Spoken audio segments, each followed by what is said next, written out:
The Canvas Series, Episode 9.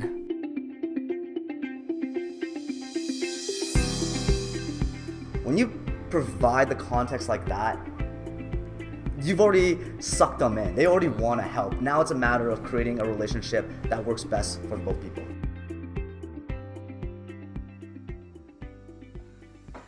Hey everybody, it's Raf here, and welcome back for another episode of the Canvas Series, a podcast about up-and-coming entrepreneurs and creators and how they are designing a life to build momentum and get results. Today's guest is a good friend of mine and a close mentor for many years now, so I was absolutely stoked to have him on the show. This episode is all about mentorship and why we should seek out this relationship, and more importantly, how it can help us achieve early momentum and results, whether it is in our business, our career, or our life. For me personally, the guidance and support from my mentors and the relationship we have developed over the years has been invaluable, and I cannot recommend enough for everyone to seek out this type of relationship. So when I first thought of this theme, Melvin immediately came to mind as someone who truly lives and breathes this concept. Some of his highlights includes starting up the Management Consulting Alumni Program in collaboration with University of Toronto. This program was developed to help students not only build the skills they need to secure a job, but also to thrive in a career in consulting. I know for myself personally, MCAP was foundational in building the skills such as problem solving, storytelling, and networking, all of which have been instrumental so far.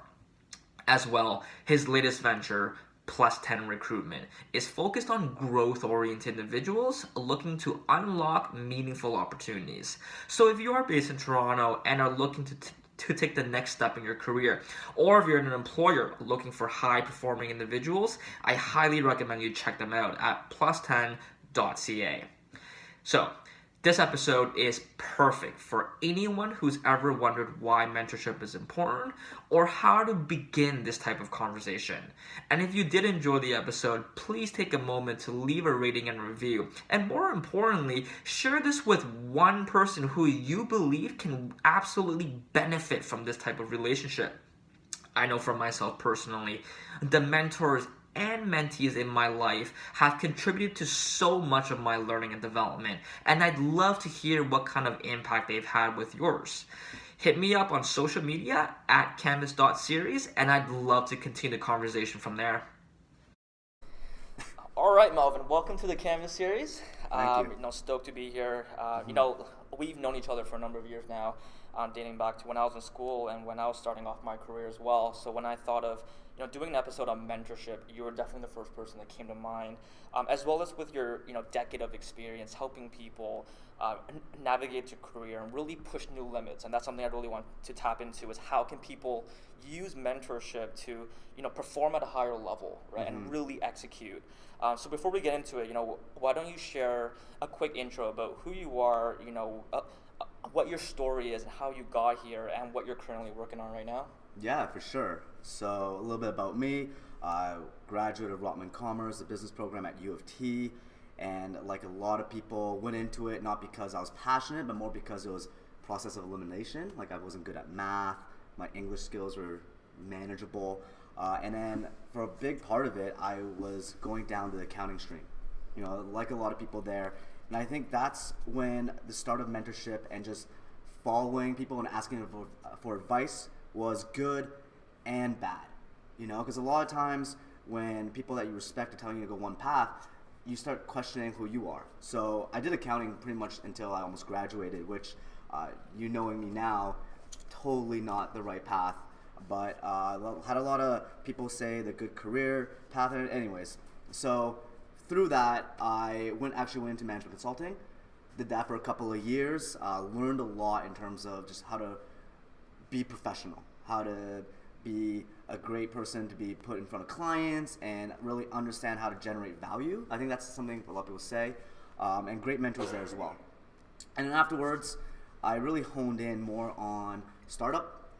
There's a lot of activity, even now in Toronto, at the ground level, where you can just take an idea and build it. Did that for about 5 years with a lot of different companies and a lot of great entrepreneurs, and now I'm here at Strategic Coach, where our company works with other entrepreneurs to help them make breakthroughs.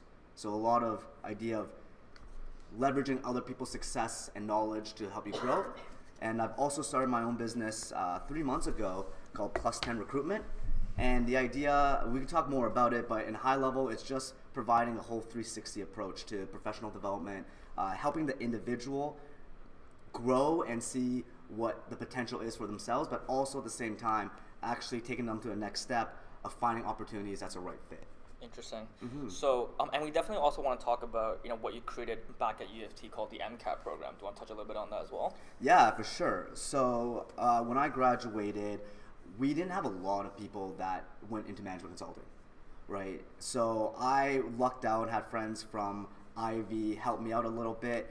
And when we left, we realized, well, if we don't create something or have a process for knowledge transfer, future students are going to be in the same situation where there's so much interest and hype about consulting, but there's no real way to learn case interview questions and how to actually go through that process. So me and a couple of alums, we actually created the program with the help of U of T, Rotman Commerce, and the whole idea was, yeah, there's networking events, yeah, there's case books. Let's give you a small, intimate environment where you leave the ego at the door and you're able to have a real conversation and ask all the hard questions to figure out not only what it's like in consulting, but to get the training so you can think critically. And we wanted to provide that environment so even if they don't go into consulting, they have these skills and frameworks they can use throughout their career. Interesting. So, through MCAP and the work you've been doing in terms of working with clients, building sales teams, the work you're doing right now, strategic coach, what are some of the main benefits or reasons why people seek out mentorship? Like, why is it important? Why should people care? Yeah, I think that's a really good question. And I equate a lot of examples, analogies in my life to video games. Growing up with a N64. And I think having a mentorship is a lot like having a walkthrough. Like the strategy guide to tell you what to do. Yeah. It's one thing for you to go down your own path and have that adventure, and that's great. There's going to be a lot of times where there's forks in the road, or there's decisions where you don't really know what to do. And having a person that provides a third party but has your best interest in mind just gives you that perspective that otherwise you wouldn't have. And I think the value of mentorship is important, not to be taken 100% at face value and follow, but for the individual to advance their own thinking, right? Giving you another perspective in the sense that now you're able to see, okay, here's where I am and here's what I think my challenges are. While having a conversation, now I realize there's so much more other things at play, or I was overthinking it, let's just narrow in. And I think having a sounding board like that is really beneficial, not only for career, but in everything we do. Interesting. What about in terms of getting specific, like how-to advice or, getting introductions into their network? Do you think those are some of the benefits that we can get from a mentor-mentee relationship? You mean like, what do you mean, like how to? So, because then, like the example you gave, it seems more like, directional, strategic, more higher level. But in terms of tactical moves, is this something that, you should go to your mentor for, or is this something I should spend a couple hours and just Google out? Okay, yeah, good question. So, the way I've seen it now, the more I engage with people, I feel like every connection is a opportunity for mentorship. Because when we have a conversation, yeah, maybe we're just kind of just talking about random things, it doesn't matter, but the moment you bring up something that's important to you, you open up the opportunity to be persuaded or move forward in a collaborative way with the other person. So I think a lot of times there are formal structures of mentorship, and we can talk more about that and what that looks like. I think just being open to the idea that even a conversation like this, we're going to learn something from each other, and it doesn't have to be always a mentor-mentee, but it could be collaborative as well. Right. So, focusing on a more formal mentor-mentee relationship, right? So, I was reading a study that they looked at, I think, 11,000 different small medium-sized businesses, and they spoke to their leaders, and I think over like 90% of these leaders acknowledge the value of a mentor-mentee relationship, right? And if you think of some very prominent people in their own fields, like all the very successful people in their own domains, right? Like Oprah Winfrey acknowledges her grade 4 teacher as a mentor, right? Tony Robbins acknowledges Jim Rohn, so on and so forth.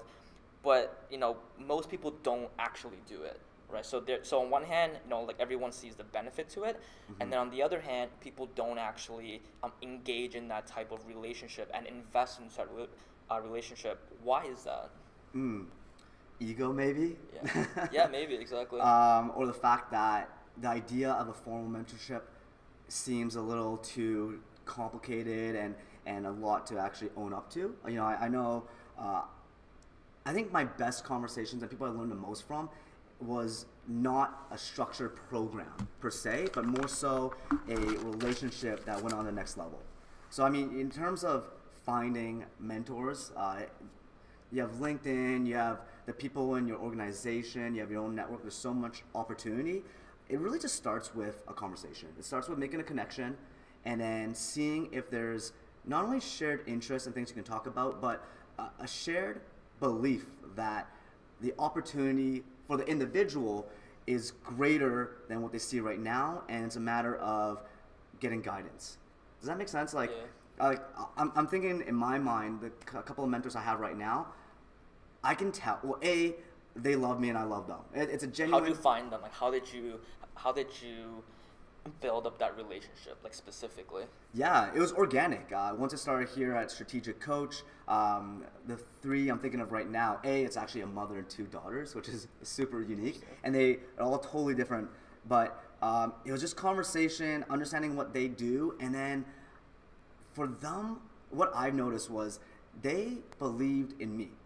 They saw that I had the potential to grow into someone awesome, and they were invested in helping me go through that process, right? And I was thinking a lot in terms of just prepping for this conversation, and one thing, I know we're talking about for mentees how to find mentors, but I think for mentors to be great and vice versa, it's important for the mentor to really believe in that person and for them to want the best for that individual.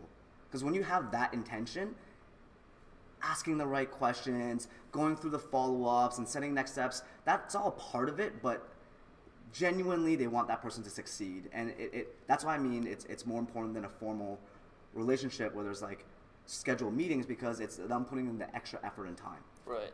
But so, like you work with these individuals. Say, for instance, and this was a question I got from the audience, right? So say I had a personal relationship with somebody, but it was never in like a mentor-mentee kind of relationship. How can I formalize that relationship? Like, how can I let that person know that, hey, I am interested into investing into this relationship. I do value your opinions, and here's my intent. Like, how do you communicate that? Yeah, and it's kind of scary to put yourself forward like that and ask for that exactly, help, right? right? Yeah, totally. What I found that works for me is just being straight up and asking. And nothing gets the person's attention and desire to help you more than starting with a compliment. So you wouldn't ask a person to be your mentor if you didn't respect them. That's true. Right? Yep. So a lot of times just even starting with saying like, hey, Raf, we've talked a lot and I really value the feedback you give me and I really enjoy our conversations. I would love to create something where this is an ongoing process, because I think the way you see the world and the way you see opportunities will really help me develop. When you provide the context like that, you've already sucked them in. They already want to help. Now it's a matter of creating a relationship that works best for both people. Okay. So then, so let's say in a different scenario then, right? So so earlier you mentioned, there's all these opportunities to find people, and that's all, and that's a common question, right? Like especially from, people that are earlier in their career or students. Where do I find these people? Right? And the first answer is always, well, at networking events, on LinkedIn, on social media, there's so much going on. But like, how do you actually connect with them? How do you get their attention, especially people you don't know, right? And how do you begin that dialogue? That's a really great question as well. And I think it starts with how I know this is high level, but it really starts with how you perceive the world that you're in, right? Because in my mind, there's a million people out there where you can create that relationship with. Right. And it's if you're focused. I think if you hone in, if people are looking for mentors and they know what area they want help in, that's a great starting ground, because now you can look on LinkedIn or ask your friends, I want someone that's a sales professional, or I want someone that has industry experience in tech or cryptocurrencies. And from there, once you find the person you want to work with, again, it's as simple as just reaching out, right? And persistence, I think, is really important in this day and age, because there's so much distraction. Like myself, and I'm sure for yourself as well, always happy to connect with people, but our minds are so distracted with a million things that we're already doing. Right. So if you, as an individual, know who you want to target, and you know there's going to be great value there, and it just starts off with a quick coffee, don't give up, right? I think that's the hard part. I put myself out there and they didn't say anything, so maybe they don't want to help. That's not necessarily true. Interesting. And I think, one thing that I also struggled with in the past is, and this is definitely in my head, right, where I think about, I am, I'm bothering this person, or I'm taking up too much of their time, or, I'm not worthy of this person because they're so high level, or whatever it is, right? So, do you think like that when people reach out to you, or no? No, I mean, there's times where I'm so busy that I'm like, Right. I can't deal right now. But I think the idea of someone wanting my help strikes a chord in your heart where you're like, wow, like my opinion's valued. I would love to be able to provide, right? I was listening to, I think it's like The Art of Charm. I don't know if you know that podcast. No, I don't. But they're talking about the difference between CEOs and middle management, right? And they're saying because he would send happy birthday cards or something like that. And it was always the CEOs that would reply back, because they value the idea of a personal connection a lot, and they realize no matter how busy they are or how many things they have, it's those relationships that will create opportunities to move forward. Interesting. Right? And whereas someone in the mindset of you know what, I'm just too busy or too important. Again, when I was planning this conversation, I wanted to share the message of, it's one thing to find mentors. I think it's more important to realize that you yourself already, you have all the ingredients to be a mentor. And the sooner you try to give back, and the sooner you think, how can I add value to other people, you're going to see how you want that to be given to you from people you want to learn from. Interesting. And then, just speaking on adding value, right? I think when we talk about these relationships, definitely always encourage someone to also find ways to add value to that person they're seeking mentorship from. Yeah. But often, these individuals might be CEOs or much higher level, a lot more senior and experienced. How can someone add value to someone much more senior than them? I love that. So I talk to entrepreneurs, business owners, CEOs all the time, and who am I? You know what I mean? And yet there's such deep and real conversations. And what I found as the, I guess, success factor or approach is the difference between coaching and consulting. Okay. Right? And how I define that. Consulting, you come in and you tell people, this is the framework, this is steps A to B to C, and follow me because we're industry experts and we've done this before. Whereas I think coaching and mentorship fall in the other camp of, rather than telling, it's by asking. I think really good mentors are able to provide the perspective, but then flip the script and ask a question to help the other person think for themselves and see what path makes the most sense for them. So a lot of times, I know when I first started, I figured out the secret sauce or the recipe, so I just wanted to share it out there. So I just told them, do this. And it was helpful because people wanted the strategy guide. Now, as I'm talking to people that are above me, people that have done more things than I have, the best thing I could do is ask them questions to help them start thinking.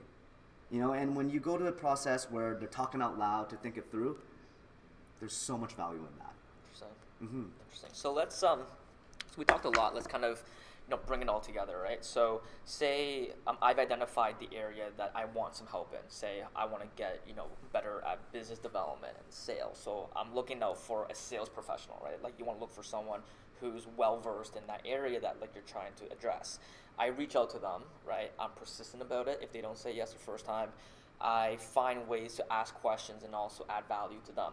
What's next? Like, how do you keep that going from the first or second coffee chat to something ongoing? Like, you know, we've kept this relationship for like 5 years now, right? Like, how do you keep that dialogue going? Yeah, you got to put skin in the game. You're talking about Tony Robbins and Jim Rohn. I saw a video yesterday. Tony Robbins reached out and wanted to work for Jim. He saw how amazing of an impact he was doing to other people's lives, and he's like, I want to join that. So if you going back to the example of sales professionals, start within your organization, right? Someone that already knows you, that sees your success will tie in to help them. Then they're gonna be more committed to helping you versus some random sales professional in the city or whatever. Fair enough. Yeah. Right. I think making that personal connection really is going to be the start of a more meaningful mentorship program. Interesting. So we talked a lot about how-tos. What are some examples of what not to do when reaching out to somebody, when trying to have this discussion, when making the ask? Like, what are some of the pitfalls you've seen over this last decade that, like you'd encourage people to not do or just be mindful of? Yeah, great. Intention and follow-up, I think. And really what I mean by that is the lack of having both is the worst thing you can do.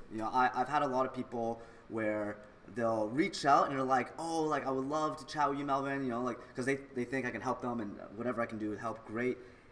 And then they'll set up a time, but then they won't actually call or they won't actually solidify a meeting, and then they go MIA for a while, then they message again and tell me that they've been really busy, and then they go off the radar again. I think whatever relationship you want to invest in, it's okay to cold call as many people as you want for your first touch point. But the moment you build a rapport, i.e. like the moment there's back and forth, you got to commit to that, right? And if you are purely just trying to suck information out of someone and then move on and be that disingenuous, you're not going to get real value. And that's something where I would advise, like I think the best relationships I've had are ones like these where it's continue on and it's not like a formal relationship or anything, but every time we meet up, there's excitement on what you've been doing and to want to see you grow.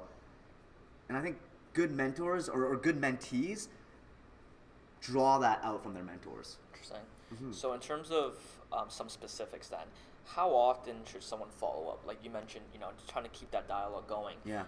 How often is too much? What's like a healthy amount you've seen, right? And like I'm sure, every relationship will be different in their own way, but like in your experience, like how often have people followed up with you, and how often do you follow up with your mentors? Yeah, I think in the beginning, there's definitely going to be more touch points because you're probably working towards a goal from the start, right? I'm thinking about people who I've helped a lot of in terms of getting a job. We're meeting up, trying to build a story, iterating on the resume, like 1.1, 1.2. So there's a lot of touch points and it's fine.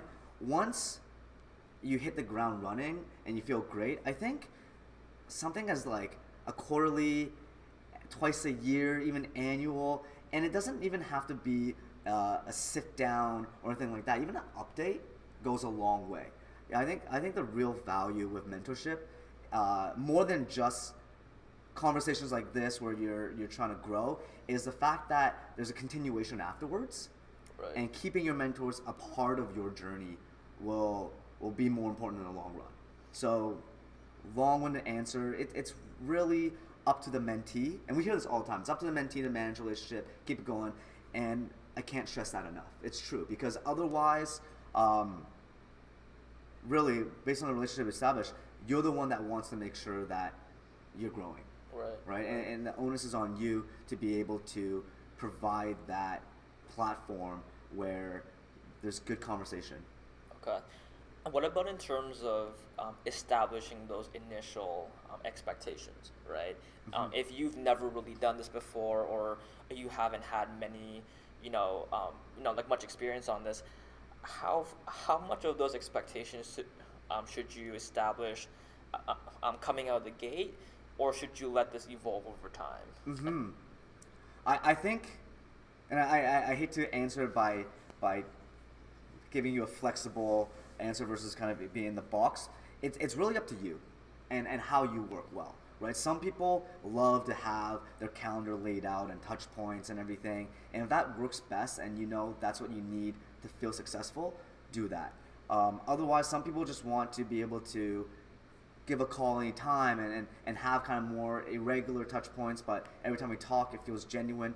That's great as well. I think more important than creating the structure, it's constantly asking yourself and even having a conversation of what moving forward looks like. What are the areas where you're currently facing challenges, and then having that conversation. And there's some people that would say, I have a sales mentor, I have a life coach mentor, and all these different areas, and that's great. It doesn't hurt to present everything that you're thinking about to the person you're talking to, because even though they're a sales professional, maybe they have an insight on, starting a family, or what does it mean to move to a new city. Like, there's a lot of other things that they can provide you guidance or at least help you think through. So it doesn't need to be in a box. It just needs to be the idea, in my mind, the idea of moving forward towards something. Interesting. So, like, what is that something? Do you establish what that metric is? Or is that something you do with the mentor? And how do you maintain accountability? I think that's a key thing in this relationship. And how do you structure a mechanism or a process that allows you to keep you accountable as well? I think it's important to be collaborative with that process. Having a conversation with your mentor and being able to see, okay, this is what I had in mind. And with anything, coming prepared is always great. It's not just challenging and trying to throw questions out there, but it's proposing a solution. So for you to say, hey, I have this idea of the 3 metrics that we can measure over the course of a year in terms of seeing how I'm growing, and when we're not tracking to hitting those numbers, then we can dive deeper in each area. Does that work for you? Like something like that, where you're able to show the other person, here's how you want to proceed forward, and it gives the mentor an opportunity to give you feedback on what works, what doesn't work, and what they've noticed. Sometimes it's also good to push your mentor out of their comfort zone too a little bit, right? Because it's a growing process. Yeah. And I think a lot of times when we talk about mentor and mentee, it's very much a top-down. In reality, it's very collaborative. I know for myself, I'm just as stressed, if not more stressed, being a mentor, because I want to ensure I'm saying things that are not only true, but also motivating the other person. Interesting. So let's switch the side of the dialogue for a bit, right? So so far we focused so much on mentees and how they can go find someone, how they can do this and whatnot. For mentors, like, how can you be the best mentor possible? Like, you've touched on a couple points here and there, but like, how would you summarize that? Poor timing and drinking water. That's okay. So I think having a perspective of abundance is so important to being a good mentor. And that's a high level thing. What I mean is, like, there's so much opportunity in the future, right? There's so much we can do, so much that we haven't even thought of yet, let alone the goals we have established. And I think a really great mentor, and what's really valuable, is the ability to get another person to see a brighter and bigger future than they were currently thinking that they live in, and I know for myself that to give people those little breakthroughs is my why. Is I love having a conversation where all of a sudden this person, you can see them, they're thinking, and now they're, oh my God, like, what if I do this and do that, and they get excited about their own lives. That, in my mind, is the most important thing in terms of being a great mentor, to really fully believe in the other person, in their potential, and just want the best for them, And I think a lot of it, you think about parenting, and parents want the same thing. The difference between a good mentor and a parent is, with a mentor, you always lead with a carrot.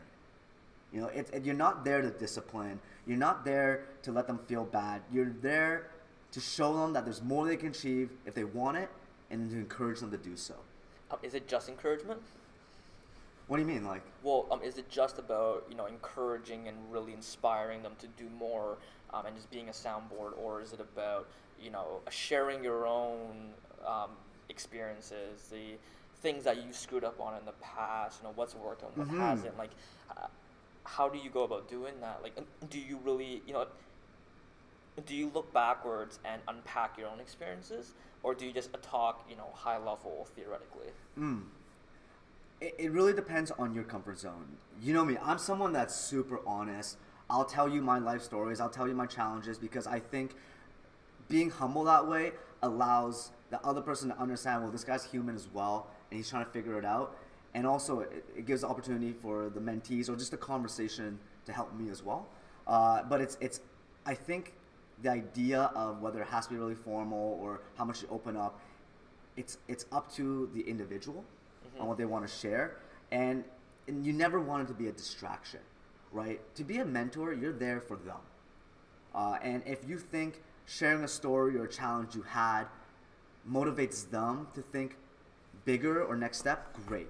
If you're using that as an opportunity to flip the script and now make it about you, that would be an area where I would say, like, maybe think twice before you share. When I share my challenges, it's always because I want to give the other person perspective that, hey, like, you're just graduating, so you're thinking 1 or 2 year. I've been in the working world for now like 7, so I'll tell you there's other things that you can consider, or there's other things that will be of a bigger issue moving forward, so just keep that in your back pocket. That's, it's always about, here's my world and here's what I learned, so you can use that to make your own decisions. Interesting. So, let's talk about paying it forward now, right? So we talked about a little bit on both sides. How can someone think about paying forward and mentoring someone else? Right? Yeah. Like tactically speaking, is that volunteering somewhere? Is that sharing content? Is that reaching out to a junior person in your company? Like what does that mean? I think the most important thing there, wanting to help is important, and there's no better feeling than knowing the stuff that you learned is useful to someone else so they can make a better decision.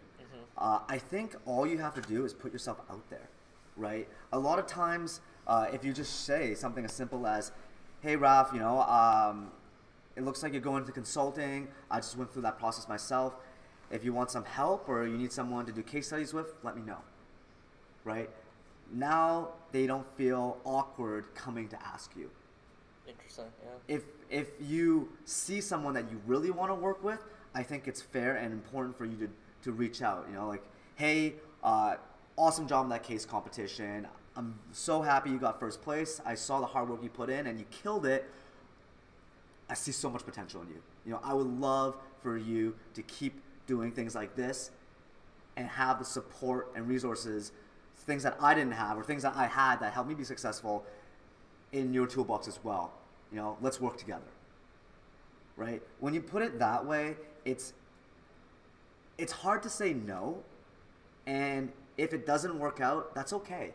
And a lot of times what I found is you're figuring out how it works as you go, right? I had an example just yesterday where, like, I'm a very strong personality, and when that happens, when I have an opinion, I believe in it. I'm always open, but I see my side, and it's a really deep conversation in terms of, is it worth going another way?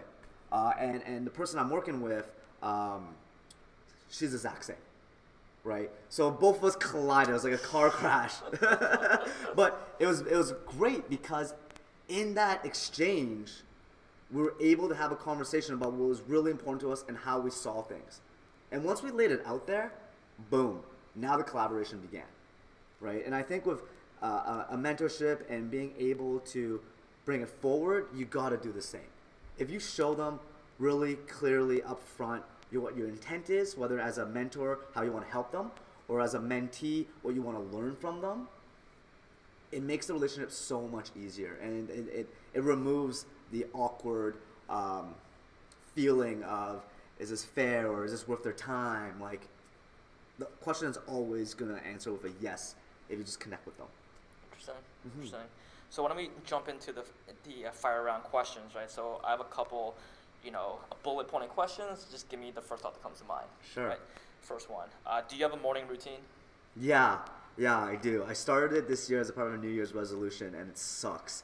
It's I wake up, and it's simple. It's a little workout: 10 pull-ups, 20 push-ups, 20 squats, 20 lunges, 10 pull-ups, and then I walk to work, and I do 5 minutes of gratitude. Right. So before I start my day, before I check my email, and it's tough sometimes because I'm getting the alerts on my phone, to just sit down and think about what I'm grateful for.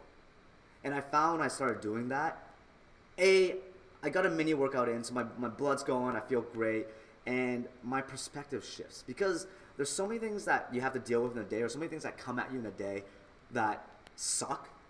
To start the day off with what you're happy about, what you're proud of and grateful for, just gets you through it so much better. Interesting. Yeah. What is one book you'd recommend everyone to read? Ooh. I'm reading one right now. It's called, this is really relevant for the conversation. So, How to Be a Good Mentor. The book is called, of course I forget the name. I think Coaching for Breakthrough Success by, I forget the author, Jack Cadfield. He's the same guy that did the Chicken Soup for the Soul. Okay. So, really awesome book. And I was saying this earlier, it's all around the idea of asking questions to help them elevate their thinking. Interesting. What is one question you want the audience to ask themselves? I love that. I think one question to ask themselves, Simon Sinek's really big right now, and everyone's talking about the whole idea of the power of why and what your why is. I think that's a great question to ask. Knowing that you might not get the answer. And in fact, it's okay if you don't. And it's okay if your answer shifts, but always going through that process, like even for myself, that was like, I guess 30 years in the making of even thinking the value of it. And in the last 6 months, I started honing in on what my answer looks like, and I'm excited about it. And I think that's why it's important to ask yourself why. Because beyond anything else, beyond capability, it's your excitement and the momentum behind you that leads you to do things. So getting clear around it is going to be so important. Interesting. All right, last question. So what is one actionable piece of advice that you want everyone to implement immediately so that they can design mentorship into their life to, perform at a higher level, to head in the right direction, and find ways to really, contribute and build a meaningful relationship? This is going to sound like a roundabout answer, and I'm already prefacing it. Show gratitude. Show appreciation. And it doesn't have to be around what the other person's done for you. It could just be like praising the other person for something you notice that is awesome, right? And I think this is important for the idea of mentorship because it's establishing really clearly what area of focus that interests you, right? So if you're talking about great job in presentation, or like you really killed it last month in your sales goals, boom, all of a sudden the other person recognizes that you notice that about them. And that's what's going to open the door in terms of having a conversation where how can we help each other grow, right? And I think a lot of times people ask about, what's in it for me or how can I improve. Before you even get there, just being grateful for the people around you and complimenting other people and what they're doing and how awesome that is going to open your mind up in terms of how can we further that conversation and how can we grow more. And that's something honestly, I notice a big difference as a coach. So as a mentor and a coach for Dragon Boat, I used to be a dick. I used to yell and tell them it's not good enough and ask for more, and they'll give it, but then they're drained. And I notice once the season's over, they're done with me. They're not there anymore.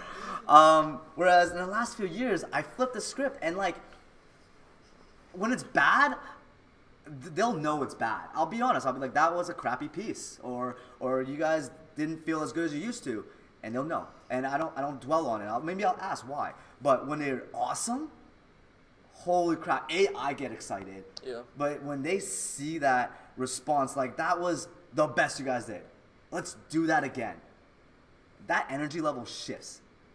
And that gets the other person or the team in this example to want to do that. When you feel like someone believes in you and you're doing a good job, you're going to get motivated to do more. So there's a lot of power in positivity. That's why I said, is it just encouragement? Yeah, there's a lot more, but in my mind, yes. If you want a simple takeaway, be encouraging to other people is going to open a door to you being a great mentor and you finding mentors that believe in you and then want the same thing. Yeah. Melvin, thank you so much. Great episode. Awesome.